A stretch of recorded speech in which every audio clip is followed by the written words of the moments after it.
Hello and नमस्कार। मैं सुरेंद्र वर्मा रूहानी लॉ क्लासेस के यूट्यूब चैनल पर आप सबका हार्दिक स्वागत करता हूं। मोस्ट वेलकम, हार्दिक अभिनंदन। महिला तथा बाल विकास की श्रेणी के अंदर हम एक नया अधिनियम जिसका नाम है महिलाओं का अशिष्ट रूपन प्रतिषेध अधिनियम 1986 लेके हाजिर हुए हैं। जैसे कि हम सभी जानते हैं, महिलाओं का शरीर अत्यधिक संवेदनशील होता है। महिलाएं खुद बहुत ज्यादा संवेदनशील होती है और कुछ लोग होते हैं जो गलत नजरिए से उस संवेदनशीलता को पेश करते हैं, गलत नजरिए से उसको देखते हैं। इसे ही हम बोलते हैं कि महिलाओं के रूप को, महिलाओं के रंग को, महिलाओं के शरीर को या महिला के शरीर के किसी भाग को इस हिसाब से प्रदर्शित किया जाता है, अंकित किया जाता है या प्रकाशित किया जाता है जो हमारे समाज के लिए शोभनीय नहीं है, जो शिष्ट नहीं है, जो क्या है, अशिष्ट है। यदि महिला के रूप को, रंग को, आकार को, शरीर को इस तरह से प्रदर्शित किया जाता है जो शिष्ट नहीं है, तो उसको रोकने के लिए, उसके ऊपर प्रतिषेध लगाने के लिए ये हमारे पास एक्ट बनाया गया था। कब बनाया गया था? अभी 1986 के अंदर। जैसे कि हम आम खास देखते हैं ना, जो फ्रस्ट्रेटेड आशिक होते हैं, जो जिनको भाई जिन्होंने किसी लड़की को प्रपोज किया हो, जिसने मना कर दिया, वो क्या करते हैं, फिर उस लड़की के बारे में उल्टी सीधी बातें लोगों के सामने बताते हैं, फेसबुक के ऊपर बताते हैं या कहीं पर जाकर दीवारों पर, कंधों के ऊपर उसका नाम लिख देते हैं, कुछ उसके बारे में गलत टिप्पणियां लिख देते हैं। तो उसी को ही हम कहेंगे कि महिलाओं का क्या किया जाता है भाई, अशिष्ट रूपन किया जाता है। और ऐसे ही लोगों को सबक सिखाने के लिए हमारे पास नियम बनाया था जिसका नाम क्या था? महिलाओं का अशिष्ट रूपन प्रतिषेध अधिनियम 1986। हर बार जैसे बार बार मैं कहता हूं कि पूरा नाम क्या है, ये हमारे लिए जरूरी है। एक आधा क्वेश्चन आपको भी देखने को मिलेगा कि महिलाओं के रूप को गलत तरीके से पेश करने से रोकने के लिए जो केंद्र सरकार ने नियम बना रखा है, अधिनियम बना रखा है, उसका पूरा नाम क्या है। तो हमें पूरा नाम लिखना होगा, महिलाओं का अशिष्ट रूपन प्रतिषेध अधिनियम 1986। ये मैं बार बार कहता हूं, इस तरह के जो शब्द होते हैं, प्रतिषेध हो गया, प्रतिबंधन हो गया, निवारण हो गया, रोकथाम हो गया, विनियमन हो गया, ऐसे शब्द बीच में दिए होते हैं। ये हमारे लिए याद करने जरूरी हैं, क्योंकि बाकी चीजें तो हम पहचान जाएंगे, कोई बड़ी बात नहीं है। गच्चा यदि खाएंगे हम, भ्रमित यदि होंगे तो केवल इन्हीं शब्दों से होंगे। दूसरा जो सन है इसको बनाने का, वो सन हमारे लिए इंपॉर्टेंट होते हैं। कब का एक्ट है भाई? 1986 का एक्ट है। उसके बाद हम सीधा आ जाते हैं इस कानून को बनाने का उद्देश्य क्या था। अभी जो मैंने आपको बताया कि महिलाओं को गलत तरीके से पेश किया जाता है, उनकी छवि को बिगाड़ने की कोशिश की जाती है, उसी को रोकने के लिए ये एक्ट बनाया गया था। तो इसका उद्देश्य है भाई हमारे पास किसी भी विज्ञापन के माध्यम से, किसी भी प्रकाशन के माध्यम से, किसी भी लेख के माध्यम से, किसी भी चलचित्र के माध्यम, वीडियो के माध्यम से, किसी भी आकृति के माध्यम से महिलाओं के अशिष्ट रूपन को रोकना। किस किस के माध्यम से भाई? किसी भी विज्ञापन के माध्यम से, किसी भी लेख के माध्यम से, किसी प्रकाशन के माध्यम से, किसी चलचित्र मतलब वीडियो के माध्यम से, किसी भी चलचित्र के माध्यम से या किसी भी आकृति के माध्यम से, ठीक है ना, किसी भी तरीके से, ठीक है ना, किसी भी तरीके से महिलाओं के माध्यम से, महिलाओं के अशिष्ट रूपन को रोकना। महिलाओं के ऐसे रूपन को, ऐसे चित्रण को जो शिष्ट नहीं हो, महिलाओं के अशिष्ट रूपन को रोकना।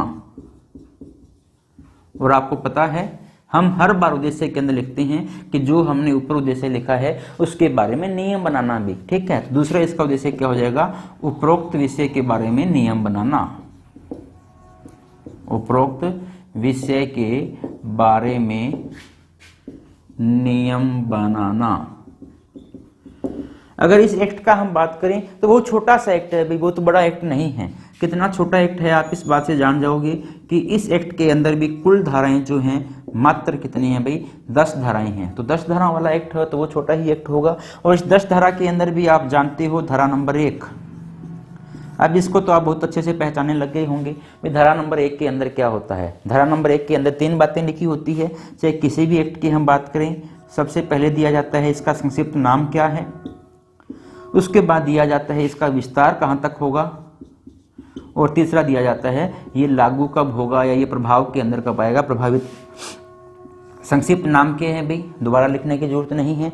वही जो इस एक्ट का नाम मैंने लिखा हुआ है, महिलाओं का अशिष्ट रूपन प्रतिषेध अधिनियम 86 जो है इसका संक्षिप्त नाम है। विस्तार बार बार मैं आपको बता रहा हूं, जब से धारा 370 के कुछ प्रावधानों को निष्क्रिय किया गया है उसके बाद से लगभग हर कानून जो भारत सरकार के द्वारा बनाया गया है पूरे भारत के अंदर लागू होता है। तो ये भी एक क्या है भाई हमारे पास संपूर्ण भारत में इसका विस्तार है, संपूर्ण भारत पर ये लागू होता है।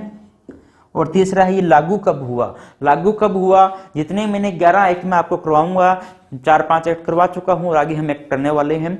हर एक्ट के लागू होने की तारीख आपको याद रखनी ही रखनी है, उसमें किसी तरह की कोताही आपने नहीं बरतनी है। हर एक्ट के लागू होने की तारीख याद रखनी है, क्योंकि एक क्वेश्चन पक्का हो सकता है, एक से ज्यादा भी आ जाए, लेकिन एक क्वेश्चन तो पक्का आपके पास ऐसा आना ही वाला है कि कौन सा एक्ट कब लागू हुआ था। तो ये एक्ट लागू हुआ था भाई 2 अक्टूबर 1987। ध्यान से देखना, एक्ट हमारे पास 86 का है, लागू कब होता है भाई 87 के अंदर होता है। 2 अक्टूबर महात्मा गांधी जयंती है ना, याद रहेगा आपको, 2 अक्टूबर 1987 के दिन इस एक्ट को लागू किया जाता है। हर एक्ट के अंदर धारा नंबर 2 किस बात का जिक्र करती है भाई, धारा नंबर 2 हमें बताती है परिभाषाएं। तो इस एक्ट के अंदर भी धारा नंबर 2 हमें बताती है परिभाषाएं क्या होंगी। कुल 6 परिभाषाएं दी गई हैं, A, B, C, D, E, F करके। तो 6 की 6 परिभाषाएं हमारे काम की नहीं है। हम पहले 3 परिभाषाएं देखेंगे, 2A में क्या दिया हुआ है, 2B में क्या दिया हुआ है तथा 2C के अंदर क्या दिया हुआ है। सबसे पहले हम देखते हैं स्त्री का अशिष्ट रूपन, इसकी परिभाषा कहां दी गई है। स्त्री का अशिष्ट रूपन मैंने आपको आम भाषा के अंदर समझा दिया। अब यदि हम देखते हैं कि कानून की भाषा में इसे किस तरह से परिभाषित किया गया है, तो सबसे पहले मैं देखता हूं स्त्री का या महिला का, कुछ भी लिख दो भाई, अशिष्ट रूपन किसे कहेंगे। स्त्री का अशिष्ट रूपन हम किसे कहेंगे, और ये परिभाषा दी गई है हमारे पास सेक्शन 2C के अंदर।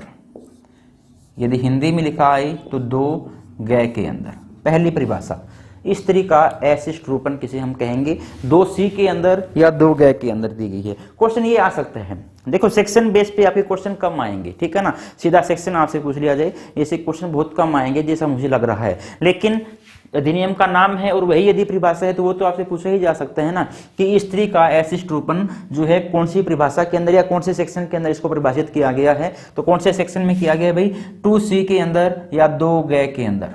पहली बात तो ये।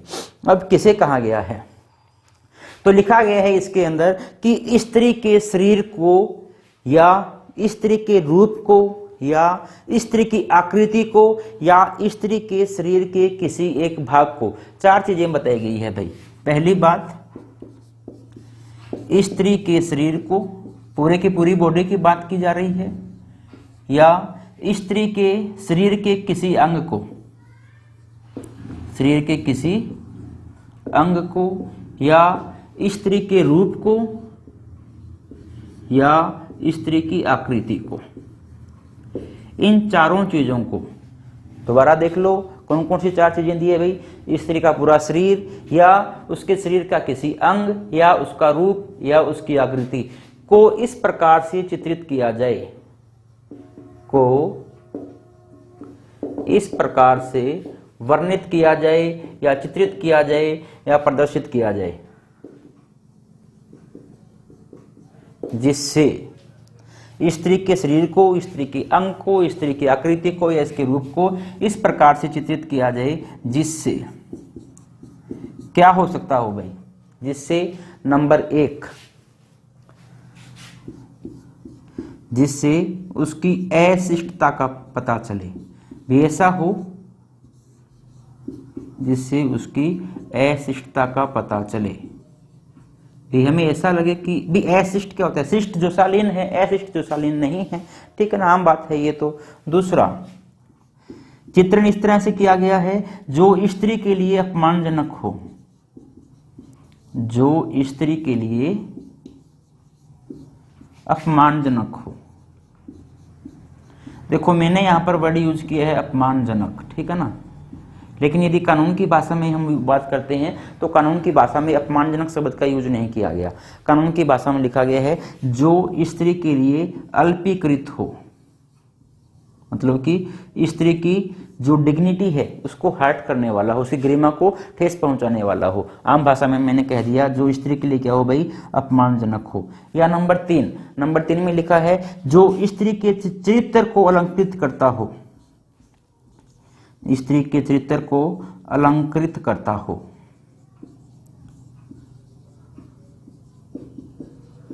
और नंबर 4 के अंदर लिखा हुआ है जो हमारा लोक नैतिकता है। यदि हम समाज के अंदर रहते हैं तो हमारा एक एथिक्स होता है, एक नैतिकता होती है कि हमें समाज के अंदर हम ये बातें कर सकते हैं, ये बातें नहीं कर सकते हैं। तो नैतिकता होती है, छोटे बड़े की लिहाज होती है, महिलाओं की लिहाज होती है, उसे हम कहते हैं भी नैतिकता। तो जो भी चित्रण स्त्री का किया गया है उससे जो हमारी लोक नैतिकता है, जो हमारी क्या है भाई लोक नैतिकता है, वो या तो भ्रष्ट हो रही हो, या विकृत हो रही हो, या उसको सती पहुंच रही हो, या दुराचार, या वो क्या हो रही हो भाई, दुराचारी हो रही हो। यदि ऐसा कुछ हो रहा है, स्त्री के रंग रूप तथा अंग या आकृति को यदि आपने दिखाया है और इस प्रकार से दिखाया है कि उससे या तो उसकी अशिष्टता का पता चल रहा है, या उससे स्त्री का अपमान हो रहा है, या स्त्री की अल्पकृत्य हो रही है, या स्त्री के चरित्र का जिसे अलंकरण हो रहा है। देखो अलंकार करना तो एक अच्छा शब्द है, ठीक है ना, और यहाँ पे लिखा है चरित्र का अलंकृत करना, इसका मतलब है कि उसके चरित्र को गिरा रहा है, ठीक है ना। और उसके बाद क्या है, उस फोटो को देख के ऐसा लगता है कि जिसे लोक नैतिकता जो है, जो अच्छे बुरे की पहचान है, जो बड़ों के साथ लिहाज है, महिलाओं की इज्जत करने वाली बात है, उसको नैतिकता हम कहते हैं। वो हमारी नैतिकता क्या होती हो, या तो भ्रष्ट होती हो, या विकृत होती हो, दूषित होती हो, या उसको हानि पहुंचती हो, या हमारी जो नैतिकता है वो दुराचारी होती हो, तो उसको हम क्या कहेंगे कि स्त्री का क्या किया गया है भाई, अशिष्ट रूपन किया गया है।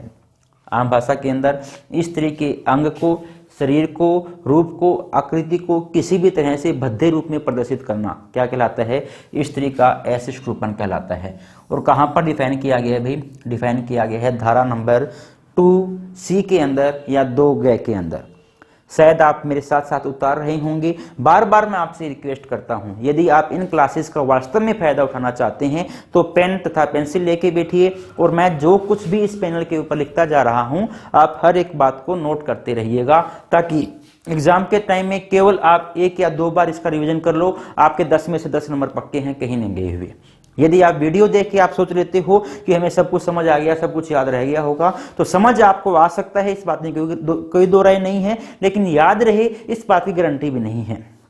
तो याद तो आपको तभी होगा जब आप बार बार इसका क्या करोगे भाई, रिवीजन करोगे। तो पहली परिभाषा हमने देख ली, स्त्री का अशिष्ट रूपन कहां दी गई है, 2 के अंदर या 2C के अंदर दी गई है। अब दूसरी परिभाषा हम देखते हैं, विज्ञापन क्या होगा। हमारे सामने बार बार एक शब्द आएगा विज्ञापन, एडवर्टाइजमेंट जिसको हम बोलते हैं। तो 2A के अंदर परिभाषित किया गया है विज्ञापन को। विज्ञापन कहूं या एडवर्टाइजमेंट कहूं एक ही बात है। तो 2A के अंदर हमें बताया गया विज्ञापन क्या होगा। तो विज्ञापन क्या होगा, विज्ञापन को इसमें 2 भागों में बताया गया है। पहली बात, विज्ञापन होगा कोई भी नोटिस हो, कोई भी लेबल हो। लेबल क्या होता है भाई, लेबल होता है जिससे हम कोई सामान खरीदते हैं, या कोई मान लो अपने पेप्सी खरीदते हैं, कोका कोला खरीदते हैं, तो उस बोतल के ऊपर एक रेपर लगा होता है, तो उसको हम बोलते हैं लेबल।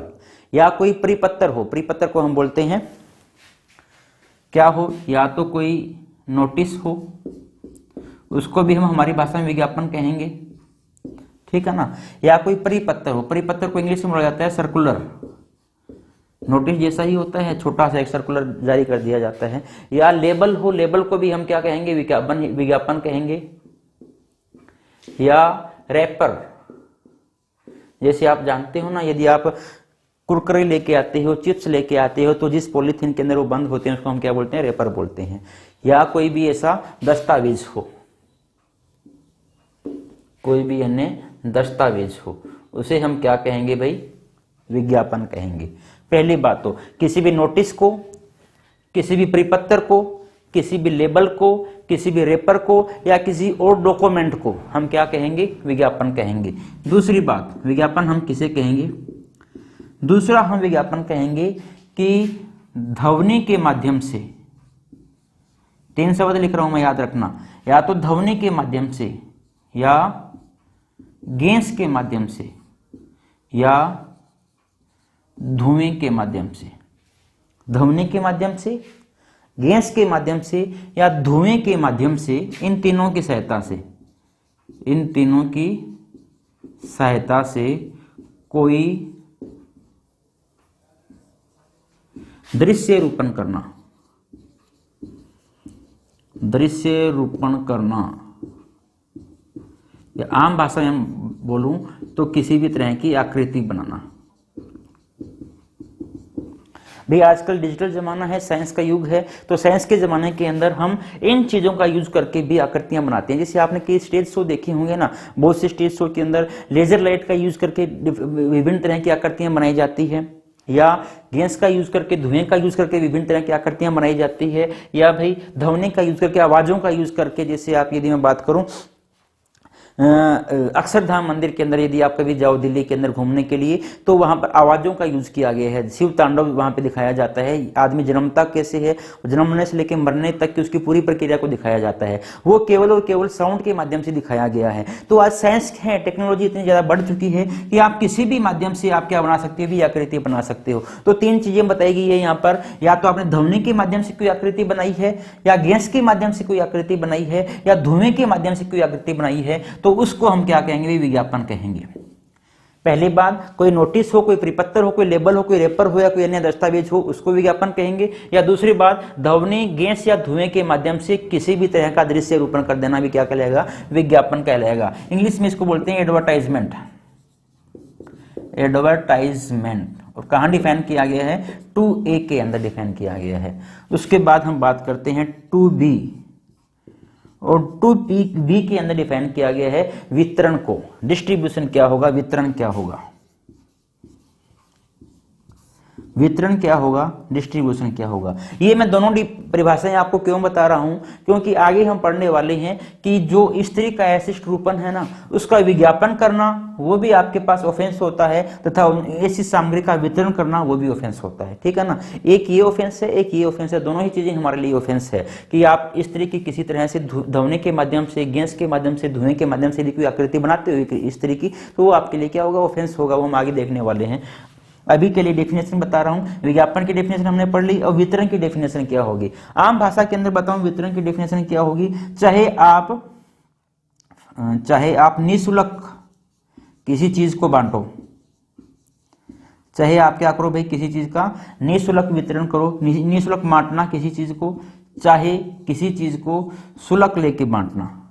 ठीक है ना, चाहे आप फ्री के अंदर बांटो, उसको भी हम वितरण कहेंगे, चाहे शुल्क के साथ बांटो या शुल्क लेकर आप बांट रहे हो, तो भी उसको हम क्या कहेंगे भाई, वितरण कहेंगे। केवल इतना याद रखो, यदि फ्री में बांट रहे हो ना, एज ए सैंपल के तौर पे बांट रहे हो, यहाँ पे निःशुल्क का मतलब आप ये भी मान सकते हो। आप स्पेसिमेन कॉपियां देखते हो ना भाई, हमने नई किताब छापी है, आप इसका सैंपल रख लो, फिर पढ़ के देखना, अच्छा लगे तो खरीदना, कहते हैं ना सैंपल के तौर पे। चाहे आप सैंपल के तौर पे बांट रहे हो, चाहे आप उसको पैसे के अंदर बेच रहे हो, किसी भी तरीके से बेच रहे हो, हमारा मतलब क्या है भाई, इसका हम क्या मानेंगे, वितरण करना मानेंगे। तो 3 परिभाषाएं हमारे लिए काम की है। पहली परिभाषा 2A क्या बताता है, विज्ञापन कौन है। दूसरी परिभाषा 2B जो बताता है डिस्ट्रीब्यूशन क्या है। और तीसरी परिभाषा क्या है भाई, 2C जिसने हमें बताया था महिलाओं का ऐसिष्ट रूपन होता क्या है। तो ये तीनों परिभाषाएं इंपॉर्टेंट है। अब हम आगे जाते हैं धारा नंबर 3 के ऊपर, जो बताती है कि हमारे इस एक्ट के अंदर अपराध क्या क्या हैं। हमारे इस पूरे एक्ट के अंदर केवल 2 ही बातें अपराध हैं। एक धारा नंबर 3 के अंदर लिखा हुआ है अपराध, और एक हमारे पास धारा नंबर 4 के अंदर अपराध लिखा हुआ है। तो हम बात करते हैं धारा नंबर 3 क्या कहती है। बहुत ही छोटा सा एक्ट है और बहुत ही आसान एक्ट है, टेंशन लेने की जरूरत नहीं है, बहुत आसानी से आपको 10 के 10 सेक्शन याद हो जाएंगे। तो धारा 3 क्या कहती है, धारा 3 कहती है स्त्री का अशिष्ट रूपन करने वाले, अशिष्ट रूपन करने वाले विज्ञापनों पर प्रतिबंध। अब विज्ञापन क्या है आप अच्छे से जानते हो, विज्ञापनों पर प्रतिबंध। स्त्री का अशिष्ट रूपण करने वाले विज्ञापनों पर प्रतिबंध। इसमें क्या लिखा हुआ है, कोई भी व्यक्ति, ठीक है ना, व्यक्ति लिखा हुआ है भाई, व्यक्ति यदि कहीं भी आता है लिखा हुआ तो इसका मतलब महिला भी होता है और पुरुष भी होता है, व्यक्ति में दोनों ही शामिल होते हैं। यदि अकेला पुरुष लिखना होगा तो अकेला पुरुष लिखेगा, यदि अकेली महिला के बारे में बात करनी होगी तो महिला लिखेगा, जब पुरुष और महिला दोनों के बारे में बात करनी होगी तब क्या लिखेगा भाई, व्यक्ति लिखेगा। तो मान लो आपसे इस तरह का क्वेश्चन आ जाए कि महिलाओं का अशिष्ट रूपण निम्न में से कौन कर सकता है। ऑप्शन ए के अंदर आपको दे दिया व्यक्ति कर सकता, केवल मेल कर सकता है, केवल पुरुष कर सकता है। बी में दे दिया केवल फीमेल कर सकती है। सी के अंदर दे दिया मेल एंड फीमेल दोनों कर सकते हैं। डी के अंदर दे दिया मान लो नन।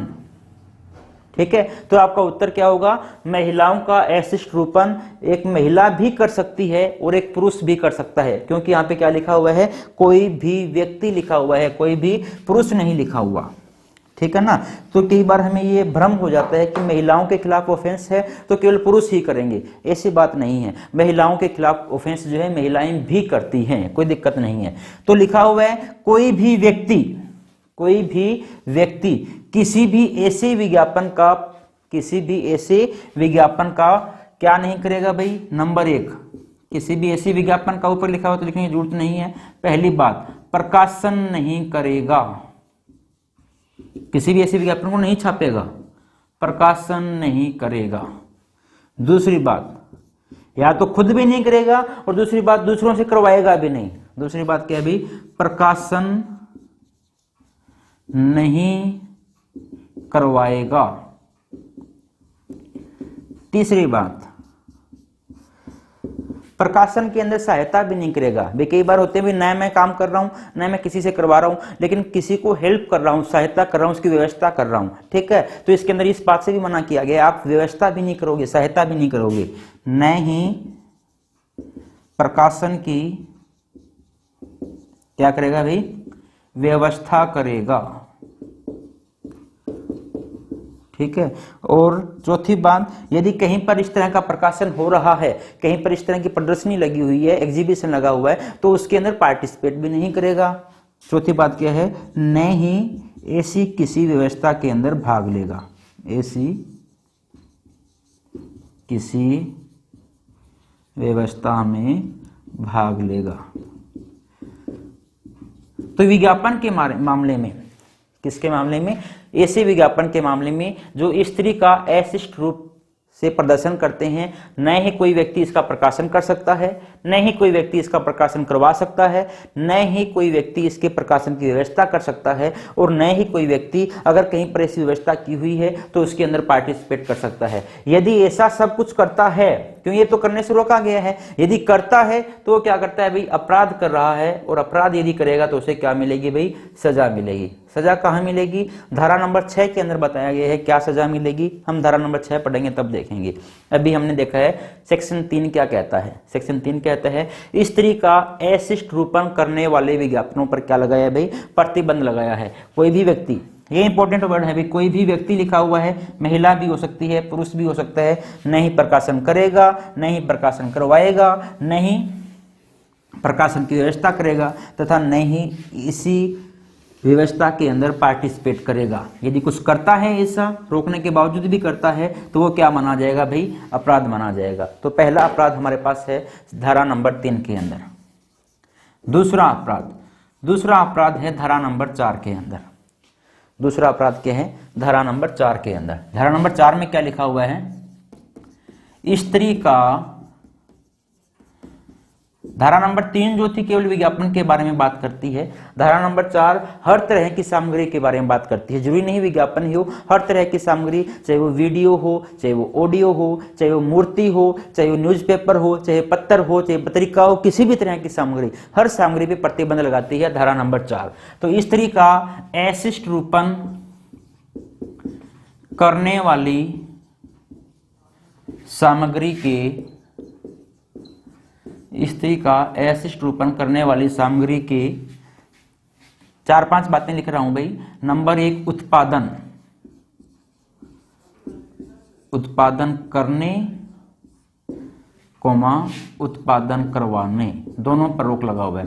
भी न ही आप उत्पादन कर सकते हो, न ही आप उत्पादन करवा सकते हो। उत्पादन करने या उत्पादन करवाने, न ही उसको बेचने, उसको किराए पर देने, उसका वितरण करने। मैंने कहा था ना वितरण शब्द हमें आगे आने वाला है। वितरण आप किसी भी फॉर्म के अंदर करते हो, चाहे उसको आप बेचते हो, चाहे आप फ्री के अंदर बांटते हो, चाहे किसी भी तरह से उसका वितरण करते हो, सभी कवर होंगे। और न ही आप डाक द्वारा भेजने पर, इन सब चीजों के ऊपर क्या लगा हुआ है भाई? प्रतिबंध लगा हुआ है। किस किस चीज के ऊपर? उत्पादन करने या उत्पादन करवाने के ऊपर प्रतिबंध लगाया हुआ है। दूसरा बेचने के ऊपर प्रतिबंध लगाया हुआ है। तीसरा किराए के ऊपर। आप देखते हो ना मोस्टली ऐसे सामान जो है, ऐसी जो किताबें हैं या सीडियां वगैरह होती है, फिल्में वगैरह होती है, जो किराए के ऊपर भी मिलती है, या जो रेडी वाले होते हैं मोस्टली ऐसी किताबें रखते हैं, ठीक है ना। बस स्टैंड के ऊपर देखो, रेलवे स्टेशन के ऊपर देखो, तो आपको ऐसी किताबें देखने को मिल जाती है जिसके अंदर स्त्रियों को ऐसे रूप से प्रदर्शित किया जाता है। तो स्त्री का ऐसे रूप करने वाली सामग्री की उत्पादन करने पे रोक लगी हुई है, उत्पादन करवाने के ऊपर रोक लगी हुई है, बेचने के ऊपर रोक लगी है, किराए पर देने पर रोक लगी है, वितरण करने पर, बांटने पर रोक लगी हुई है, तथा डाक द्वारा भेजने के ऊपर भी क्या लगी गई भाई? रोक लगाई गई है। क्या लगाई गई है? रोक लगाई गई है। कौन सी धारा के तहत? धारा नंबर 4 के तहत। यदि कोई रोक लगाने के बावजूद भी ये सब काम करता है तो वो क्या काम कर रहा है भाई? वो अपराध कर रहा है। और यदि वो अपराध कर रहा है तो उसको क्या मिलेगी भाई? सजा मिलेगी, कोई दो राय नहीं है। तो मैंने आपको कहा इस पूरे एक्ट के अंदर केवल हमारे पास 2 आर्टिकल ऐसे हैं, 2 हमारे पास सेक्शन ऐसे हैं जहां पर अपराध की बात की गई है। या तो धारा नंबर 3 के अंदर अपराध है या धारा नंबर 4 के अंदर अपराध है। तो धारा नंबर 4 कहती है कि आप ऐसी सामान का, ऐसी सामग्री का न ही उत्पादन कर सकते हो, न ही बेच सकते हो, न ही किराए पे दे सकते हो, न ही आप उसका वितरण कर सकते हो, तथा न ही आप डाक के द्वारा इसको भेज सकते हो। लेकिन इसका अपवाद हमें दिया हुआ है साथ ही साथ। ये इंपॉर्टेंट है, यहां से अपवाद से क्वेश्चन आने की संभावनाएं हैं। और क्वेश्चन पक्का आपको, यदि यहां से क्वेश्चन आएगा तो क्वेश्चन के यहां से आने की ज्यादा संभावनाएं आपसे बनती है। क्वेश्चन आ जाएगा कि वो कौन कौन से अपवाद हैं या निम्न में से किस परिस्थिति के अंदर स्त्री का अशिष्ट रूपण करने वाली सामग्री का प्रकाशन किया जा सकता है, बेचा जा सकता है, उत्पादन किया जा सकता है। तो आपको इन अपवादों में से कोई एक स्थिति, एक सिचुएशन जो है वो बतानी पड़ेगी। तो अपवाद, पहला अपवाद क्या है? ये पहले तो कह जाए कि आप ऐसा कर ही नहीं सकते, लेकिन अपवाद के अंदर छूट दे दी गई है आपको भी, इन परिस्थितियों के अंदर आप ऐसा कर सकते हो। कब कर सकते हो भाई? यदि आप इन सब चीजों का आप प्रकाशन इसलिए कर रहे हो कि उसके अंदर लोगों का कल्याण छिपा हुआ है। एग्जाम्पल के लिए मान लो साइंस को आपने पढ़ाना है, बायोलॉजी को यदि आपने पढ़ाना है, तो उसके अंदर स्त्री के शरीर को दिखाना पड़ेगा। वो किसके लिए है? आपको भी बच्चे उसको अच्छे से पढ़ सकें ताकि अच्छे डॉक्टर बन सकें। यदि स्टूडेंट स्त्री के शरीर को नहीं पढ़ेंगे तो भाई डॉक्टर कैसे बनेंगे? तो बायोलॉजी की किताबों के अंदर यदि स्त्री के शरीर के किसी भी पार्ट को यदि दिखाया गया है तो ऐसे रूपण नहीं होगा, वो तो दिखाना ही पड़ेगा। क्यों दिखाना पड़ेगा? वो लोक कल्याण का विषय है। इसी तरह से मान लो, और एग्जांपल देता हूं, मान लो कहीं पर एक विज्ञापन छपा हुआ है स्तन कैंसर के बारे में। तो वहां पे क्या होगा भाई? एक महिला का जो ऊपर वाला बॉडी है, महिला की ऊपर वाली धड़ है, उसको बिना कपड़े के दिखाया जाएगा, उसके जो ब्रेस्ट है उसको दिखाए जाएंगे, और वहां पे आपको मेंशन किया जाता है। आप उसके अंदर यदि आप देखोगे, हॉस्पिटल के अंदर देखोगे तो ऐसे विज्ञापन आपको आम खास मिलते हैं। लिखा होता है कि यदि इस तरह की आपको गांठ हो जाती है, इस तरह का धब्बा हो जाता है आपके ब्रेस्ट के ऊपर, तो ये क्या है? स्तन कैंसर का कारण हो सकता है, आप जांच करवाओ। तो उस विज्ञापन के अंदर लोगों के अंदर जागरूकता फैलाई जा रही है। यदि इस तरह की कोई दिक्कत होती है तो उसकी आपको जांच करवानी चाहिए, कहीं ना कहीं आपको ब्रेस्ट कैंसर हो सकता है। तो वो किसके लिए छपाया गया है भाई? लोक कल्याण के लिए छपाया गया है। तो यदि लोक कल्याण के लिए यदि या लोक हित के लिए यदि इनका प्रकाशन किया जाता है, इनको बेचा जाता है, तो वो अपराध नहीं होगा, ठीक है ना। तो पहली बात है, पहला अपवाद क्या है भाई? लोकहित के कार्य में, लोकहित में मैं कह सकता हूं और लोक कल्याण भी कह सकता हूं, एक ही बात है। लोकहित या लिख लो, आपसे लिखना चाहो तो लोकहित या लोक कल्याण हेतु। एग्जाम्पल के लिए क्या है भाई? साइंस की किताबों के अंदर या मेडिकल स्टूडेंट के लिए या कला या कोई अन्य विषय जो लोक कल्याण के हो, ठीक है ना, कुछ भी हो सकता है, कोई भी अन्य सब्जेक्ट जो लोक कल्याण के हो उसके अंदर इसको क्या दिया जा सकता है भाई, प्रकाशित इसको करवाया जा सकता है। दूसरा,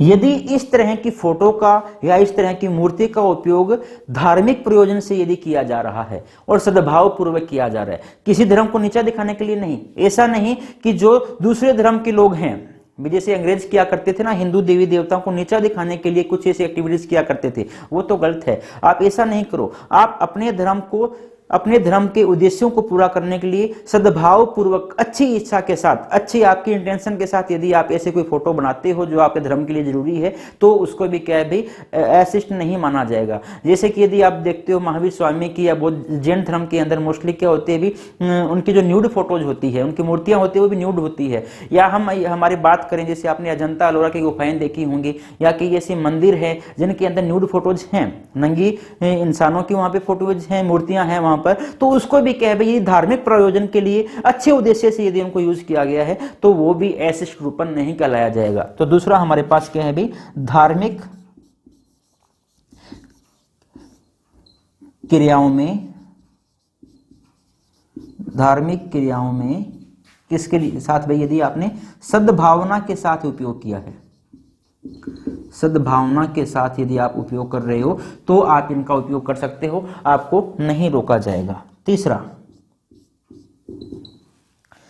कई बार ऐसा होता है कि वो भी धार्मिक भावना का, ये भी कई बार ऐसी मूर्तियां हमारे पास होती है जो पुरातत्व विभाग से संबंधित होती है। जैसे मैंने अभी आपको एग्जांपल दिया था, अजंता एलोरा की गुफाओं के अंदर ऐसी मूर्तियां बनी हुई है, ऐसी पेंटिंग बनी हुई है जो न्यूड, बिल्कुल न्यूड है, आपने अपने इतिहास की किताबों के अंदर देखी होंगी। तो यदि कोई भी ऐसी किताब है या कोई भी ऐसी इमारत है जो पुरातत्व स्मारक हमारे पास है, उसमें यदि ऐसा कुछ बना हुआ है, या कोई ऐसा मंदिर है इस मंदिर में ऐसा बना हुआ है, या मंदिर की मूर्ति है, मंदिर की मूर्ति है, या मंदिर का रथ है, रथ यात्राएं होती है ना, तो यदि मंदिर का रथ है, रथ यात्रा निकाली जाती है और उसके ऊपर यदि कुछ इस तरह की पेंटिंग उकेरी जाती है जो उस धर्म को रिप्रेजेंट कर रही है, और बाय चांस उस पेंटिंग के अंदर स्त्रियों को गलत तरीके से दिखाया भी गया है, तो भी उसको हम क्या नहीं मानेंगे भाई, स्त्री का अशिष्ट रूपन नहीं मानेंगे। और लास्ट हमारे पास चौथा पॉइंट क्या है, कहां पर इसको अपवाद में माना गया है, जब भी आप कोई फिल्म देखते हो तो फिल्म से पहले एक सर्टिफिकेट आपने देखा होगा, पीले रंग का एक सर्टिफिकेट दिखाया जाता है। उस सर्टिफिकेट के ऊपर कुछ इस तरह से लिखा जाता है, या तो UA लिखा जाता है, या क्या लिखा जाता है भाई, इसको ए और वे बोलते हैं, ठीक है ना, या केवल ए लिखा जाता है। ये सर्टिफिकेट के टाइप होते हैं। जो भी आप मूवी देखते हो ना, उस मूवी के ऊपर सर्टिफिकेट दिया जाता है, और सर्टिफिकेट के दो टाइप होते हैं, या तो सर्टिफिकेट दिया जाएगा U&A और या दिया जाएगा केवल और केवल A। यदि A सर्टिफिकेट दिया गया है तो इसका मतलब है कि वो अडल्ट लोगों के लिए है, जो लोग 18 साल की उम्र, वयस्क लोगों के लिए है, जो 18 साल की उम्र पूरी कर चुके हैं उन लोगों के लिए है। हो सकता है उस मूवी के अंदर गालियों का यूज किया गया हो, या हो सकता है उसके अंदर किसी भी तरह की सेक्सुअल एक्टिविटीज को दिखाया गया हो, बड़ी बात नहीं है, कोई भी ऐसा सीन दिखाया जा सकता है। लेकिन यदि U&A लिखा हुआ है तो इसका मतलब है फिल्म बिल्कुल साफ सुथरी है, इसके अंदर किसी भी तरह की कोई गाली वगैरह का यूज नहीं किया गया, किसी कोई गलत क्रियाओं को इसके अंदर नहीं दिखाया गया है। तो ये सर्टिफिकेट कौन देता है भाई, ये सेंसर बोर्ड, आपने एक नाम सुना होगा, सेंसर बोर्ड सर्टिफिकेट देता है, जो हमारे पास 1952 के अंदर एक अधिनियम बनाया गया था सिनेमा के बारे में, चलचित्र अधिनियम या सिनेमा अधिनियम इसको हम कह सकते हैं। चलचित्र अधिनियम 1952 के अंदर एक अधिनियम बनाया गया था जिसके तहत फिल्मों को सेंसर सर्टिफिकेट दिए जाते हैं। सेंसर की बोर्ड है उसके द्वारा क्या दिए जाते हैं भाई, सर्टिफिकेट दिए जाते हैं। तो यदि किसी फिल्म को सर्टिफिकेट दिया गया है, किसी भी तरह का दिया गया हो, चाहे इस तरह का दिया गया हो चाहे इस तरह का दिया गया हो, किसी फिल्म को यदि सर्टिफिकेट दे दिया गया है तो वो भी इस अधिनियम के तहत काम में नहीं आएगा। कई बार होता है फिल्मों के अंदर ऐसे दिखा दी जाती हैं तो उन्होंने सर्टिफिकेट दे दिया कि आपकी मूवी इस तरह की एडल्ट मूवी है, तो आप पहले से सचेत हो जाओ कि इसके अंदर कुछ गलत चीजें हो सकती है। तो चौथा जो अपवाद है वो क्या है भाई, चलचित्र अधिनियम 1952। यदि आपको चलचित्र से याद नहीं रही भी चलचित्र क्या चीज है तो आप नीचे लिख सकते हो सिनेमा। ये चलचित्र आपको याद नहीं रही तो आप क्या लिख सकते हो भाई, सिनेमा अधिनियम 1952 के तहत सर्टिफिकेट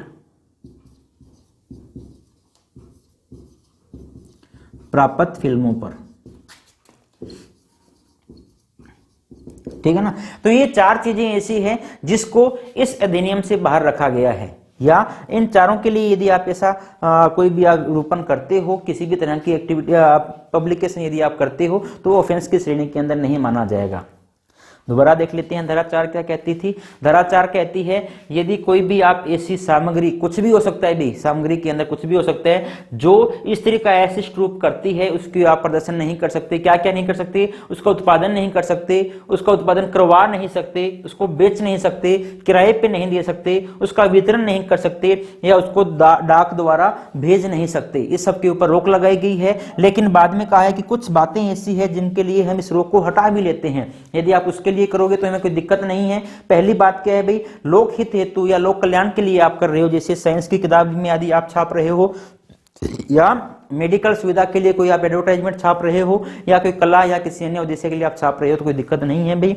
उसके बाद कह दिया ये धार्मिक क्रियाओं के लिए, धार्मिक प्रयोजन के लिए यदि आप सद्भावना के साथ यदि आप ऐसे कोई सामग्री छाप रहे हो या ऐसी सामग्री बना रहे हो तो कोई दिक्कत नहीं है। तीसरा, कोई पुरातात्विक हमारे पास स्मारक ऐसा है जिसके अंदर ऐसी फोटोएं वगैरह है, मूर्तियां हैं, या कोई मंदिर ऐसा है, या कोई मंदिर की मूर्ति हमारे पास ऐसी है, या कोई मंदिर का रथ हमारे पास ऐसा है जिसके ऊपर ये सब लिखा हुआ है, तो कोई दिक्कत नहीं है भाई। और लास्ट के अंदर क्या है भाई, यदि किसी फिल्म को चलचित्र अधिनियम 1952 के तहत सर्टिफिकेट मिल गया है तो वो भी इस अधिनियम की कैटेगरी के अंदर नहीं आएगी। बाकी सब चीजें, इन चारों को छोड़कर, यदि आप कोई भी किसी भी तरह की सामग्री ऐसी बनाते हो जिससे स्त्री का एसिस्ट रूपण होता है, तो वो धारा 4 के तहत क्या होगा भाई, अपराध होगा, और उसकी आपको क्या मिलेगी भाई, सजा मिलेगी। तो मैंने बार बार आपने बना लिया होगा, मैं इसको रफ कर रहा हूं। बार बार मैं आपको एक ही बात बता रहा हूं कि इस पूरे एक्ट के अंदर केवल 2 जगह पर बताया गया है अपराध, और वो दोनों जगह हमने पढ़ ली। धारा नंबर 3 में बताया गया है और धारा नंबर 4 के अंदर बताया गया। केवल इन्हीं 2 जगह पे अपराध बताया गया है, और इन दोनों अपराध के लिए सजा जो है वो एक ही धारा के अंदर बताई गई है, और सजा बताई गई है धारा नंबर 6 के अंदर। तो अब हम बात करते हैं धारा नंबर 6। धारा 6 जो किसके बारे में बात करती है भाई, सजा के बारे में बात करती है। सजा को दंड भी बोला जाता है भाई, शास्ति भी बोला जाता है, पनिशमेंट भी बोला जाता है, कुछ भी आप लिख सकते हो, ठीक है ना। क्योंकि आपके एग्जाम के अंदर तीनों में से कोई एक शब्द दिया जा सकता है, घबराना मत, क्या दे दिया, ठीक है ना, मतलब एक ही है। तो धारा 6 कहता है कि आपको सजा मिलेगी। किसके लिए सजा मिलेगी? या तो आपने अपराध किया है धारा 3 का, क्या अपराध था भाई, आपने कोई विज्ञापन छापा है, या आपने अपराध किया है धारा 4 का, ठीक है ना। चाहे तो आपने धारा 3 का अपराध किया हो, चाहे आपने धारा 4 का अपराध किया हो, आपको सजा मिलेगी। और सजा 2 कैटेगरी के अंदर दी गई है। पहला बोला गया है प्रथम बार दोष सिद्धि होने पर, प्रथम बार दोष सिद्धि होने पर कितनी सजा मिलेगी। और दूसरा लिखा गया है भाई द्वितीय बार या पश्चातवर्ती। पश्चातवर्ती का मतलब होता है भाई तीसरी, चौथी, पांचवी, छठी, जितनी भी होगी हमारे पास, ठीक है ना। दूसरी बार या दूसरे के बार जितनी भी बार आप दोष सिद्धि आपकी होती है तो आपको कितनी सजा मिलेगी। तो यदि आप पहली बार ऐसा ऑफेंस करते हो और उस ऑफेंस के अंदर पकड़े जाते हो तो पहली बार में है भाई 2 वर्ष तक का कारावास, 2 वर्ष तक का कारावास। और कौन सा कारावास होगा भाई, कठोर कारावास होगा या सादा कारावास होगा, तो इसके बारे में लिखा हुआ है दोनों में से किसी भी प्रकृति का, दोनों में से किसी भी प्रकृति का। मैंने आपको पहली क्लास के अंदर बताया था, यदि कहीं ऐसा लिखा हुआ है तो इसका मतलब होता है भाई सादा कारावास भी दिया जा सकता है और कठोर कारावास भी दिया जा सकता है, ठीक है ना। तो ये डिपेंड करता है उन जज महोदय के ऊपर, मजिस्ट्रेट साहब के ऊपर, जो आपको सजा सुनाने वाले हैं कि आपको सजा किस तरह की सुनाई जाती है। तो 2 वर्ष तक का कारावास दिया जा सकता है, दोनों में से किसी भी नेचर का कारावास दिया जा सकता है, तथा साथ ही जुर्माना भी लगाया जाएगा। और लिखा हुआ है, मैं प्लस का निशान लिख रहा हूं ताकि आपको दिक्कत ही नहीं है याद करने में। साथ ही क्या लगाया जाएगा भाई, जुर्माना भी लगाया जाएगा। और कितना लगाया जाएगा भाई, 2000 रुपए तक का जुर्माना, 2,000 रुपये तक का जुर्माना लगाया जा सकता है यदि पहली बार दोष सिद्धि होती है। दूसरा है हमारे पास, ये दूसरी बार होती है या बार बार यदि आप करते हो, ढीठी हो जाती हो, भाई आप मानते ही नहीं हो, तो जो सजा है वो दी जा सकती है। न्यूनतम सजा जो दी जा सकती है, यहां पर न्यूनतम और अधिकतम बताया गया है। न्यूनतम जो सजा दी जा सकती है वो दी जा सकती है 6 माह की सजा। अधिकतम जो सजा दी जा सकती है वो दी जा सकती है 5 साल तक की सजा। ठीक है, प्लस जुर्माना भी लगाया जाएगा, और जुर्माना भी न्यूनतम तथा अधिकतम लिखा हुआ है। जुर्माना न्यूनतम जो है वो आपको दिया जा सकता है 10,000 रुपए का जुर्माना, और जो अधिकतम है वो जुर्माना दिया जा सकता है 1 लाख रुपए का जुर्माना। तो ये आपको सजा दी गई है भाई, पहली बार में आपको सजा दी गई है 2 साल की सजा और 2,000 रुपए तक का जुर्माना, और दूसरी बार या उसके बार बार आप बार बार यदि अपराध करते हो तो सजा कितनी दी गई है भाई, कम से कम 6 महीने की सजा मिलेगी, ज्यादा से ज्यादा 5 साल की सजा मिल सकती है, और जुर्माना जो है वो भी कम से कम 10,000 रुपए का हो सकता है, और ज्यादा से ज्यादा कितने रुपए का हो सकता है, 1 लाख रुपए का हो सकता है। तो कहां मिलेगी भाई सजा, धारा 3 के अपराध में जो विज्ञापन छापने की संबंधित थी, धारा 4 के अपराध में जो अन्य सामग्रियों के छापने की संबंधित थी। अब उसके बाद हमारे पास आती है धारा नंबर 5। देखो धारा 3 हमने पढ़ ली, 4 हमने पढ़ ली, और धारा नंबर 6 हमने पढ़ ली। एक छोटी सी धारा बीच में और रहती है जिसका नाम है धारा नंबर 4, धारा नंबर 5। और धारा 5 क्या कहती है, धारा 5 कहती है प्रवेश करने तथा तलाशी लेने की शक्ति, तलाशी लेने की शक्ति। इसका मतलब क्या है भाई, प्रवेश करने तथा तलाशी लेने की शक्ति। देखो यदि किसी को ये सूचना मिलती है कि भी, देखो धारा नंबर 3 के अंदर हमने ऐसी चीजें छापने के लिए, पत्रिका छापने के लिए, मैगजीन छापने के लिए, सीडी छापने के लिए हमने क्या किया भाई, मना किया है ना। धारा नंबर 4 के अंदर भी हमने मना किया है। तो यदि किसी को ये सूचना मिलती है मजिस्ट्रेट को कि कहीं पर ऐसी बिल्डिंग है, कहीं पर ऐसी कंपनी है जहां इस तरह की चीजें छापी जा रही है, तो वहां पर छापा मारना पड़ता है, वहां पे तलाशी ली जाती है, सर्च वारंट जारी किया जाता है, और वहां पे क्या ली जाती है, तलाशी ली जाती है। तो इस धारा के अंदर हमें यही बताया गया है कि यदि इस तरह की शिकायत आती है तो वहां पर उस घर के अंदर प्रवेश करने की राइट किसको होगा, हम जा सकते हैं या नहीं जा सकते। दूसरा, वहां पर तलाशी लेने का अधिकार किसको होगा। इसकी बात कहां की गई है भाई, धारा नंबर 5 के अंदर की गई है। तो पहली बात हम बात करते हैं कि किस व्यक्ति को अधिकार है, कौन जा सकता है तलाशी लेने के लिए, कौन जा सकता है। तो इसके बारे में बताया गया है राज्य सरकार के द्वारा। इंपॉर्टेंट है भाई, क्या इंपॉर्टेंट है, राज्य सरकार। पहली बात तो ये इंपॉर्टेंट है, राज्य सरकार के द्वारा प्राधिकृत नियुक्त किया हुआ है, की बात अभी ऑथेंटिकेटेड, प्राधिकृत कोई भी राजपत्रित अधिकारी, गजटेड ऑफिसर, राजपत्रित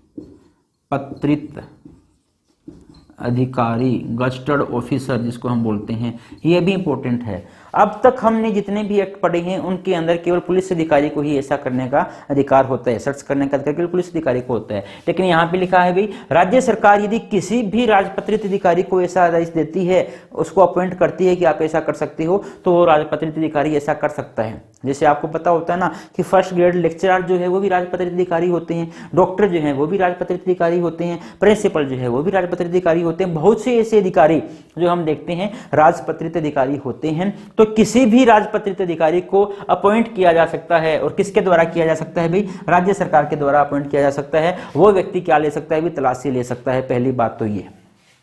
दूसरी बात, तलाशी कब ली जा सकती है, तलाशी रीजनेबल टाइम के अंदर ली जा सकती है। ऐसा नहीं कि आप रात के 12 बजे जाके तलाशी ले रहे हो, ठीक है ना, कोई ये बहुत बड़ा घिनौना अपराध नहीं हो रहा है। वहां पर यदि पुस्तकें यदि छापी जा रही हैं तो आप दिन के अंदर भी जाके कभी तलाशी ले सकते हो। तलाशी ली जा सकती है रीजनेबल टाइम के अंदर, जो आपको युक्ति युक्त समय, रीजनेबल टाइम जो आपको ठीक टाइम लगे उस टाइम के अंदर तलाशी ली जा सकती है। ऐसा नहीं कि कभी भी आप लोग, कब ली जा सकती है भाई, युक्ति युक्त समय के अंदर। युक्ति युक्त का मतलब क्या है यदि मान लो आप रात के 12 बजे जाके कहीं पर तलाशी लेते हो तो आपके पास रीजन होना चाहिए कि 12 बजे हमने क्यों ली है। एग्जाम्पल के लिए मान लो आपको सूचना मिलती है कि वहां पर एक बहुत बड़ा संग्रह है इस प्रकार की सीडीओ का या इस प्रकार की पत्रिकाओं का, मैगजीन का, ठीक है, और उसको ट्रांसफर किया जा रहा है एक जगह से दूसरी जगह पर भेज दिया जाएगा और रातों रात उसको कहीं पर भेज दिया जाएगा और आपको सूचना मिलती है। यदि वहां पर आपने रात में ही तलाशी नहीं ली, रात में ही वहां पे अपना छापा नहीं मारा, तो सुबह आपको क्या मिलेगा? ठन गोपाल, कुछ नहीं मिलने वाला, ठीक है ना। तो वहां पर आपको रात में तलाशी लेना आपके लिए गलत नहीं होगा। आपके पास युक्ति युक्त एक रीजन है, लॉजिकल रीजन है आपके पास, है कारण है आपके पास कि आपने रात में तलाशी क्यों ली। तो तलाशी कब ली जा सकती है भाई? युक्ति युक्त समय के अंदर ली जा सकती है। तलाशी एक युक्ति युक्त समय के अंदर ली जा सकती है। तीसरी बार है क्या किया जा सकता है, इस अधिकारी को क्या क्या शक्तियां हैं, इस अधिकारी को क्या क्या शक्तियां हैं। मैं बार बार तलाशी की बात कर रहा हूं, लेकिन रियल के अंदर ये अधिकारी क्या क्या कर सकता है। पहली बात तो ये व्यक्ति उस परिसर के अंदर, उस भवन के अंदर क्या कर सकता है? प्रवेश कर सकता है। उस परिसर में क्या कर सकता है भाई? ये प्रवेश कर सकता है, इसको प्रवेश करने का अधिकार होगा। दूसरा, न केवल प्रवेश कर सकता है बल्कि वहां पर क्या ले सकता है भाई? तलाशी ले सकता है। तीसरा काम क्या कर सकता है? यदि वो तलाशी लेता है और उसको वहां पर ऐसी सामग्री मिलती है तो उस सामग्री को जब्त भी कर सकता है। क्या कर सकता है भाई? ऐसी सामग्री को जब्त कर सकता है। इसको मैंने आम भाषा में जब्त कह दिया, लेकिन यदि कानून की भाषा की हम बात करें तो इसको बोलते हैं अधिग्रहित।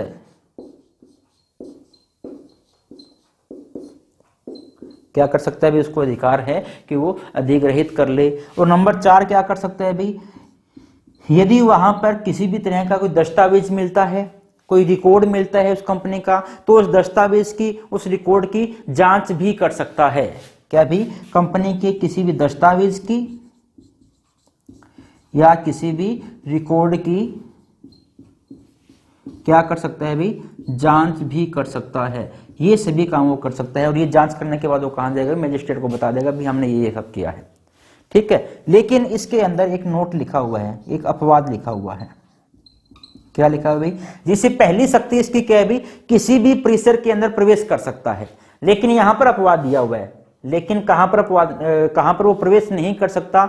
यदि आपका कोई गृह स्थान है, किसी का प्राइवेट घर है, जिसको हम बोलते हैं प्राइवेट निवास स्थान, तो किसी के प्राइवेट निवास स्थान पर वो बिना वारंट के नहीं जा सकता। वारंट कौन देता है? मजिस्ट्रेट साहब देते हैं, ठीक है ना।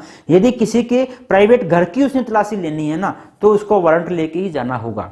किसी दुकान की तलाशी लेनी है, कोई दिक्कत नहीं है, बिना वारंट के हो जा सकता है। किसी कंपनी की तलाशी लेनी है, बिना वारंट के जा सकता है। किसी होटल वगैरह की तलाशी लेनी है, बिना वारंट के जा सकती है, कोई दिक्कत नहीं है इस पर्पज के लिए। लेकिन यदि इस पर्पज के लिए उसने किसी के घर के अंदर जाना है और घर के अंदर तलाशी लेनी है, वैसा घर जिसके अंदर कोई व्यक्ति निवास करता है और उसका प्राइवेट घर है, पब्लिक प्रॉपर्टी नहीं है, प्राइवेट घर के अंदर यदि किसी के जाना है, तो वहां पर आप मजिस्ट्रेट साहब के या जज महोदय के वारंट के बिना आप वहां पर नहीं जा सकते। तो आप लिख लो, मैंने क्या लिखा है भाई? किसी भी परिसर के अंदर वो प्रवेश कर सकता है, लेकिन आप यहां अपवाद स्वरूप लिख सकते हो। अपवाद क्या है भाई? किसी के प्राइवेट निवास स्थान, निजी निवास स्थान, ठीक है ना, प्राइवेट निवास स्थान में बिना वारंट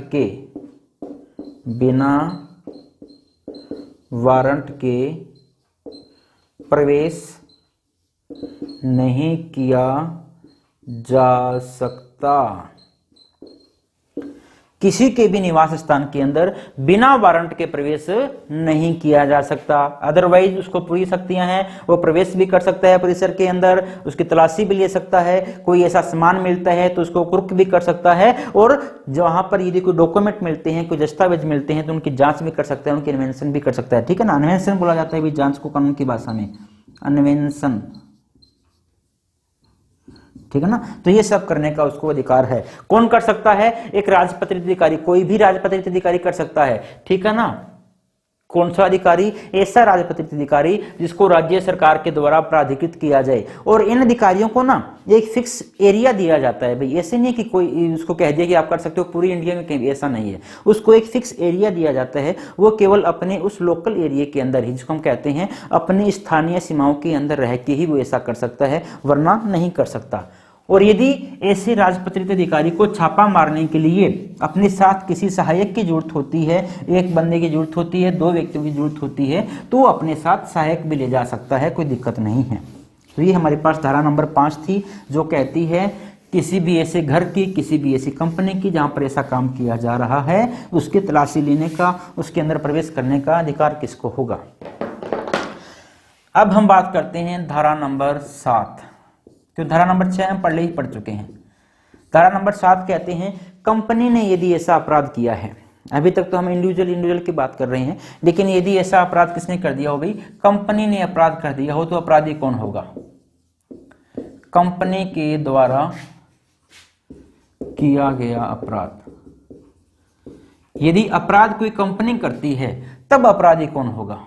भी कोई मान लो एक व्यक्ति है, मान लो मैं ऐसा सामान बेचता हूं तो मैं अपराधी होऊंगा, ठीक है ना। कोई दुकान वाला बेचते तो दुकानदार अपराधी होगा। लेकिन यदि एक कंपनी में तो भी हजारों बंदे होते हैं ना, हजारों लोग काम करने वाले होते हैं, और वहां पर यदि कोई टाइपिंग करने वाला है या वहां पर प्रिंटिंग प्रेस पे कोई काम करने वाला है, वो अनपढ़ भी हो सकता है, उसको तो ये पता भी नहीं होता कि मैं क्या छाप रहा हूं, है ना। प्रिंटिंग प्रेस के अंदर काम करने वाले को पता भी नहीं होता कि मैं क्या छाप रहा हूं, उसको तो जो टाइप करके दे दिया गया उसने छाप दिया है, तो उसको पता भी नहीं होता बेचारे को।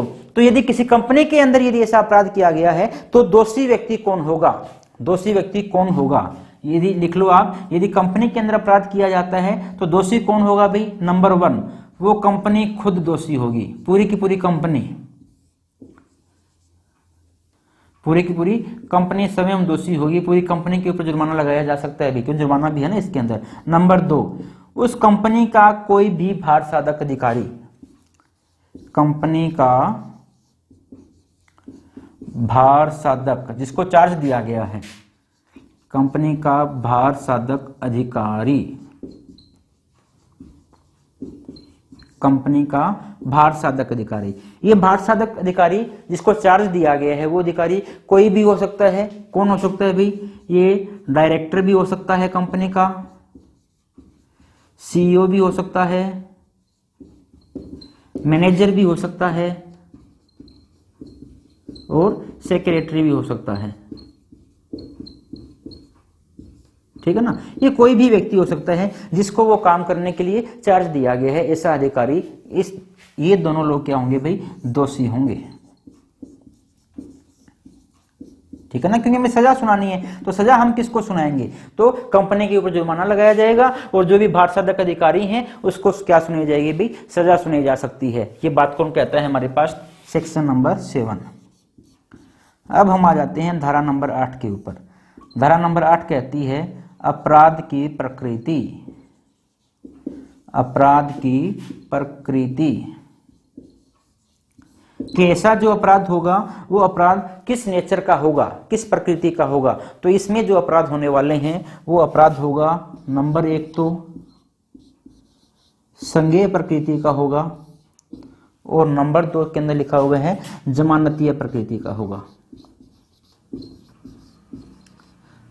अब तो मुझे लगता है कि ये सब तो आपके टिप्स के ऊपर हो गए होंगे, आपने इतनी बार पढ़ लिए होंगे कि संज्ञेय क्या होता है, जमानतीय क्या होता है। फिर भी मैं आपको बता देता हूं, संज्ञेय अपराध वो अपराध होते हैं जिनके अंदर पुलिस आपको बिना वारंट के भी गिरफ्तार कर सकती है। संज्ञेय अपराध कौन होते हैं भाई, जिसमें बिना वारंट के भी गिरफ्तार किया जा सकता है।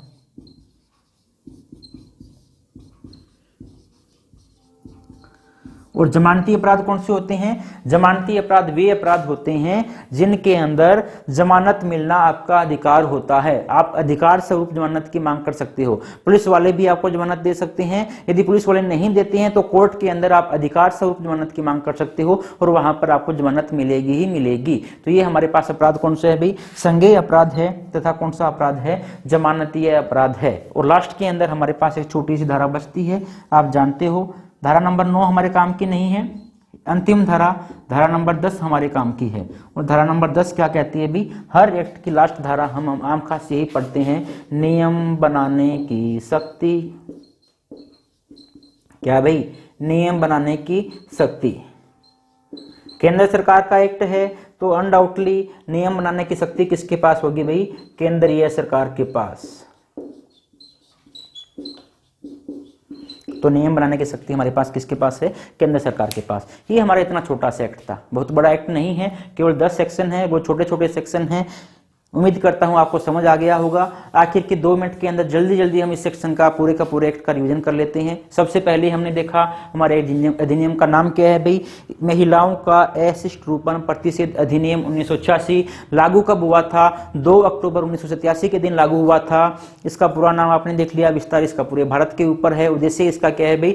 विज्ञापन के माध्यम से, प्रकाशन के माध्यम से, लेख के माध्यम से, चलचित्र के माध्यम से, आकृति के माध्यम से स्त्री का अशिष्ट रूपन को रोकना तथा उसके बारे में क्या बनाना भाई? नियम बनाना। ये इसका उद्देश्य था। धारा नंबर 2 के अंदर परिभाषाएं दी हुई है। हमने 3 परिभाषाएं देखी। 2A के अंदर दी है विज्ञापन क्या होगा? विज्ञापन क्या होगा भाई? या तो कोई भी नोटिस हो, कोई भी लेबल हो, कोई भी रेपर हो, कोई भी दस्तावेज हो, कोई भी डॉक्यूमेंट हो, उसको हम नोटिस कह सकते हैं। या धुएं के माध्यम से, गैस के माध्यम से, या किसके माध्यम से? ध्वनि के माध्यम से। इन तीनों भी किसी भी एक माध्यम से आप यदि दृश्य रूपणता करते हो या कोई भी आकृति बनाते हो तो उसको हम विज्ञापन कहेंगे। उसके बाद 2B के अंदर हमने देखा वितरण आप कैसे कहोगे? तो वितरण क्या होगा भाई? चाहे आपने फ्री के अंदर बांटा है, चाहे पैसे लेके बांटा है, हमारे लिए वो वितरण कहलाएगा। और 2C के अंदर इंपॉर्टेंट परिभाषा है, क्वेश्चन बन सकता है कि महिलाओं का अशिष्ट रूपन किसे कहा जाता है? तो महिलाओं का अशिष्ट रूपन कहा जाता है स्त्री के शरीर को, उसके शरीर के किसी भाग को, या उसके रूप को, या उसकी आकृति को इस प्रकार से दिखाना कि पहला वो अशिष्ट प्रतीत हो, दूसरा महिलाओं के लिए अपमानजनक हो, उसका क्या करता हो भाई? अल्पीकृत करता हो, तीसरा महिलाओं के चरित्र पे लांछन लगाता हो, चौथा जो लोक नैतिकता जो हमारी होती है उसको क्षति पहुंचाता हो, उसको दुराचारी करता हो, उसको भ्रष्ट करता हो, उसको विकृत करता हो। यदि ऐसा कुछ होता है तो उसको हम क्या कहेंगे? स्त्री का अशिष्ट रूपन कहेंगे। धारा 3 के अंदर लिखा। उसके बाद हम आते हैं सीधा धारा नंबर 3 के अंदर। धारा 3 के अंदर लिखा हुआ है कि यदि आप किसी भी तरह का विज्ञापन प्रकाशित करते हो जिसके अंदर स्त्री का अशिष्ट रूपन किया गया है तो आप क्या होगे भाई? दोषी होगे। धारा नंबर 4 के अंदर क्या है भाई? किसी भी तरह की आप सामग्री, धारा 3 के विज्ञापन के बारे में बात करती है। धारा 4 किसी भी तरह की सामग्री का, चाहे आप उत्पादन करते हो, चाहे उत्पादन करवाते हो, चाहे आप बेचते हो, चाहे आप ट्रांसफर करते हो, चाहे वितरण करते हो, चाहे डाक के माध्यम से बेचते हो, तो आपके लिए क्या होगा? अपराध होगा। लेकिन कुछ छूट दी गई है, 4 बातों में छूट दी गई है। पहला, यदि आपने ऐसा लोकहित के लिए किया है, साइंस की किताब में छापने के लिए किया है,